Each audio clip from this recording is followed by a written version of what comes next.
Amb un acte ple d'agraïments i aplaudiments, En Comú Podem Mataró ha posat fi a la seva campanya per les eleccions municipals que se celebren aquest diumenge. Un acte que ha comptat amb el suport de la diputada al Congrés, Maria Freixanet, i la també candidata per les europees, Carme Rodríguez, qui ha volgut recordar als ciutadans que aquest 26 de maig s'hi juguen no només dues candidatures, sinó que també el marc pressupostari que determinarà el futur més proper. El voto para Unidos Podemos es un voto fundamental este domingo en las elecciones europeas porque no hay ninguna otra fuerza política, ni con la capacidad ni con la voluntad política, fundamentalmente con la voluntad política, de llevar a cabo de una vez por todas un proyecto social europeo. La única fuerza política que tiene no solo la capacidad, sino sobre todo la voluntad de llevar a cabo un proyecto social y un proyecto en clave verde como una cuestión vital para toda la ciudadanía europea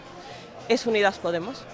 L'alcaldable Sergi Morales ha aprofitat la trobada per dirigir-se als votants i demanar que si alguna vegada perden el nord de quins són els seus orígens, els hi recordin, ja que aquesta és l'essència del partit que aconseguirà el canvi tan desitjat per Mataró. Nosaltres en aquestes eleccions pensem que podem complir una fita històrica, estem millor que mai, pensem que estem en condicions d'aconseguir l'alcaldia, de poder liderar un govern d'esquerres a la ciutat, la il·lusió que hi ha al carrer, la gent que ens està donant suport, els centenars de persones que estan treballant en aquesta campanya, així ens ho apunten i per tant pensem que podem ser la gran sorpresa en aquestes eleccions municipals. El candidat d'En Comú Podem Mataró també ha assegurat que des de la formació s'ha creat un manual de suport cap a la seva candidatura que a hores d'ara ja compta amb 60 candidats. Suport que ha quedat plasmat amb els diferents vídeos d'ànim que figures com Pablo Echenique i Ernest Urtasun han fet arribar per clausurar l'acte.